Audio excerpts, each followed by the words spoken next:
I'm here with Holly with the Office of. I'm with the U.S. Department of Commerce.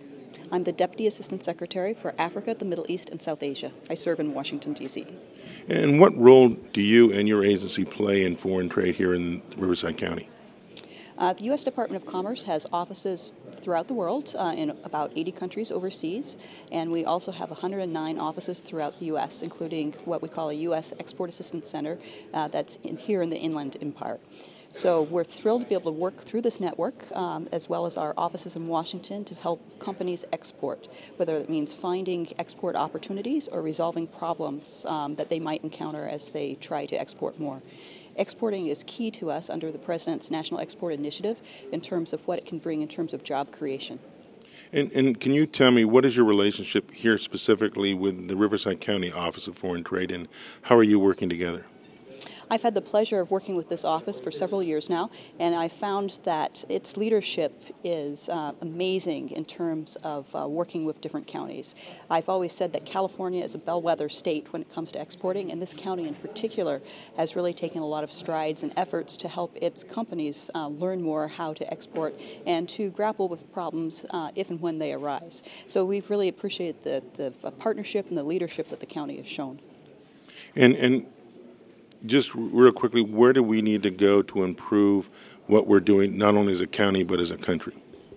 As a country, we need to be taking a look at how we help more companies export. Right now, approximately 1 in 100 companies throughout the U.S. export. In Germany, it's roughly 1 in 8 that export outside of the European Union. So we have a ways to go.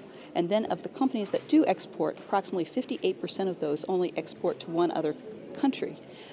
In Riverside, we've noticed that 44% of the exporters export to Canada. What we'd really love to do with you is to work to have those companies that are already exporting look at other markets they might want to export to, and that's part of why I'm here today. Most of the countries that I cover in my portfolio, from Marrakesh to Bangladesh, or Dakar to Dhaka, Africa, the Middle East, and South Asia, most of them are not countries that you want to, as a new exporter, go to the first time. But those companies that you have that are already exporting to, say, Canada, we'd love to have them take a look at these very interesting markets. The markets that I cover represent markets that have a high potential for companies in Riverside. They have high growth rates, and we'd love to see more of your companies learn about opportunities overseas, but especially since I'm representing those markets in Africa, the Middle East, and South Asia, take a look at those markets.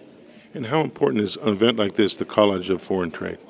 This is an amazing event, and I really applaud, again, the leadership that the county has shown in putting together programs like this.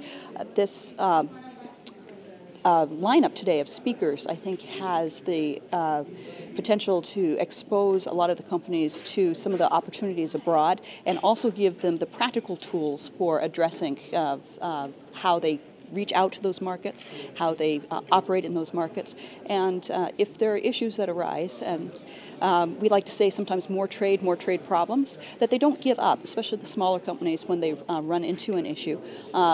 They know that they have resources that they can go to for resolving those. And so I think an event like this really helps give companies a sense of the full tool set that's out there at their disposal, especially since these are tools that they've paid for as taxpayers. We'd love to help them access those.